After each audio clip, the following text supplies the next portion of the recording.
स्वागत है दोस्तों आपका हमारे फैक्टोलॉजी चैनल पर। दोस्तों, महाभारत ग्रंथ में मनुष्यों को भोजन करते समय कुछ बहुत ही जरूरी नियम बताए गए हैं। अगर कोई मनुष्य इन नियमों का पालन करते हुए भोजन करता है तो उसे आरोग्य के साथ ही सुख, समृद्धि और वैभव की प्राप्ति होती है। शास्त्रों में बताए गए यह नियम वैज्ञानिक दृष्टिकोण से भी परिपूर्ण है। इस प्रकार से भोजन करने पर मनुष्य सभी देवताओं का आशीर्वाद प्राप्त करता है। अतः आप भोजन करते समय इन नियमों का पालन जरूर करें। तो चलिए दोस्तों, बिना देरी किए जान लेते हैं वह कौन से नियम हैं। पर उससे पहले अगर आप हमारे चैनल को सब्सक्राइब नहीं किए हैं तो सब्सक्राइब अवश्य कर लें। सबसे पहली बात, भोजन करने से पहले 5 अंग, 2 हाथ, 2 पैर और मुख, इनको अच्छी तरह से धोकर ही भोजन करना चाहिए। भोजन से पहले अन्य देवता एवं अन्नपूर्णा माता की स्तुति करके उनका धन्यवाद देते हुए तथा सभी भूखे प्राणियों को भोजन प्राप्त हो, ईश्वर से ऐसी प्रार्थना करके भोजन की शुरुआत करनी चाहिए। भोजन बनाने वाली महिलाओं को स्नान करके ही शुद्ध मन से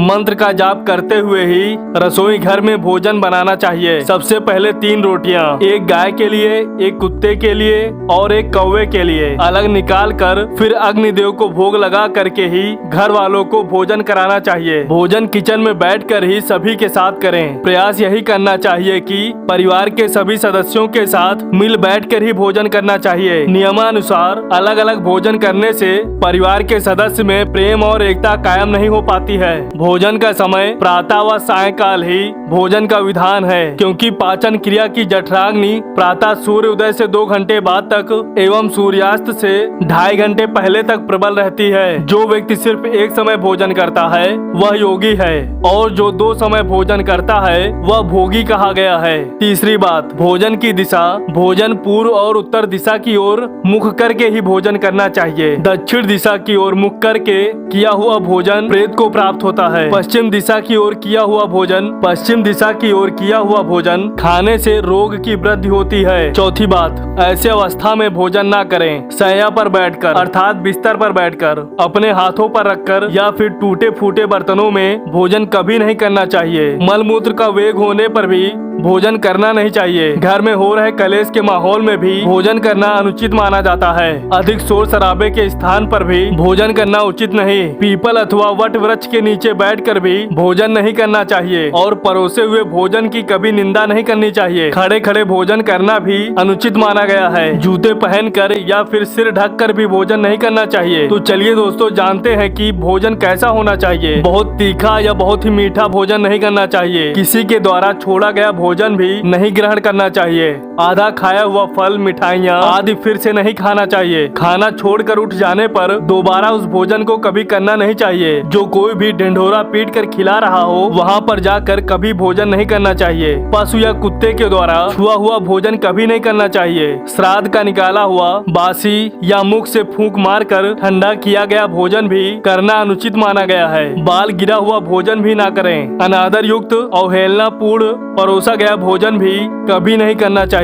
कंजूस के द्वारा शराब बेचने वाले के हाथ का भी भोजन और ब्याज का धंधा करने वाले व्यक्ति का भोजन भी कभी नहीं करना चाहिए। छठी बात, भोजन करते समय ध्यान रखें, भोजन के समय मौन रहिए और रात्रि के समय भर पेट ना खाएं। अगर भोजन करते समय बोलना आवश्यक है तो केवल सकारात्मक बातें ही करें। भोजन करते समय किसी भी प्रकार की समस्या पर चर्चा ना करें। भोजन को बहुत ही ज्यादा चबा चबा कर खाएं। सबसे पहले मीठा, फिर नमकीन और अंत में कड़वा खाना चाहिए। थोड़ा सा भोजन करने वाले को आयु, बल, सुख, सुंदर संतान और सौंदर्य प्राप्त होता है। 7वीं बात, भोजन करने के पश्चात क्या नहीं करना चाहिए। भोजन के तुरंत बाद पानी या चाय नहीं पीना चाहिए। भोजन के पश्चात घुड़सवारी, दौड़ना, बैठना, शौच आदि प्रकार के कार्य नहीं करने चाहिए। तो दोस्तों, भोजन के बाद क्या करें? भोजन के पश्चात दिन में भोजन करने के पश्चात टहलना चाहिए और रात्रि के समय 100 कदम टहलकर बाईं करवट में लेटना अथवा वज्र आसन में बैठने से भोजन का पाचन अच्छे से होता है। भोजन के 1 घंटे बाद मीठा दूध एवं फल खाने से